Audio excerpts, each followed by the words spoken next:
ব্যাপারটা হচ্ছে কিছুই না। হ্যাঁ, নর্মালি আপনি দেখবেন যে আপনার বিক্রয় মূল্য যদি 100 টাকা হয়, হ্যাঁ, বিক্রয় মূল্য 100তে এরকম লিখি আমরা, হ্যাঁ, বিক্রয় মূল্য 100 হলে ক্ষতি কত টাকা?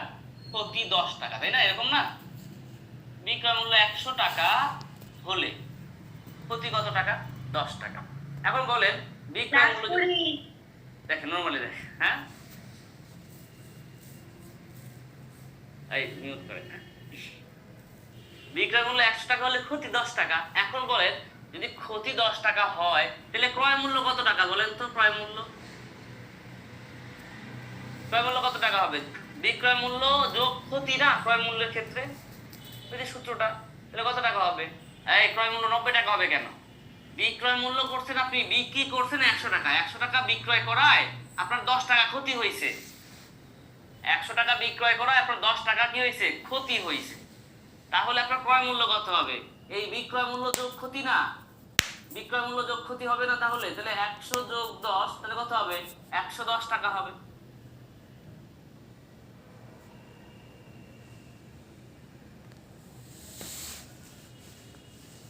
বলেন দেখি, তাহলে টোটাল কি হবে? বিক্রয় মূল্য যোগ ক্ষতি যেহেতু হইলো, তাহলে আমার টোটাল 100 মানে ক্রয় মূল্যটা কত? ক্রয় মূল্য হচ্ছে 110 টাকা। এটা বুঝছেন? এই যে দৃষ্টি 90 টাকা লিখছিলেন যে এটা আর কি, হ্যাঁ, ওকে।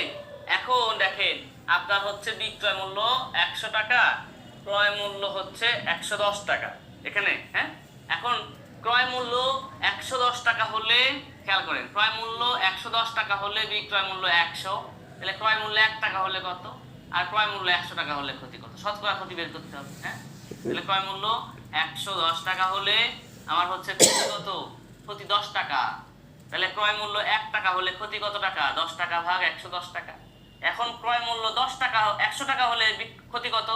10 গুণন 100 ভাগ কত? 110 টাকা। ওকে, তাহলে দেখেন নরমালি ক্যালকুলেশন করি, 0 0, তাহলে কত হয়? 100 ভাগ 11, তাই না?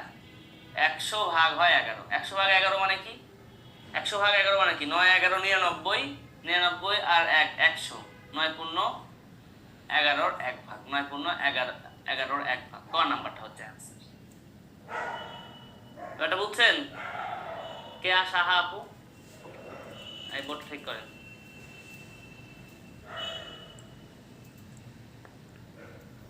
মানে কঠিন কিছু না, আপনাকে জাস্ট ভাঙতে হচ্ছে এখানে, হ্যাঁ, এটা ভাঙলে আপনার অঙ্কটা সহজ হয়ে যাবে। ওকে, তাহলে আজকে এখানে বিদায় নিই, হ্যাঁ। তাহলে পরবর্তী দিনে যদি দেখা হয় আবারও দেখা হতে পারে। তাহলে আজকে সে পর্যন্ত সবাই ভালো থাকবেন। আজকে এখানে তাহলে বিদায় নিচ্ছি, সবাই ম্যাথ করে ফেলবেন। এবং আরেকটা কথা মাথায় রাখবেন, যেহেতু সময় কিন্তু খুব বেশি না, হ্যাঁ, এই কয়েকদিন সময় আছে, কয়েকদিনই বলবো এখানে, কারণ 2.5 মাস সময় পাবেন, 3 মাস সময় মনে হয় পাবেন না, সর্বোচ্চ 2.5 মাস সময় পাবেন। 2.5 মাসের মধ্যে কিন্তু আপনাদের একটা পূর্ণাঙ্গ প্রিপারেশন দরকার, হ্যাঁ।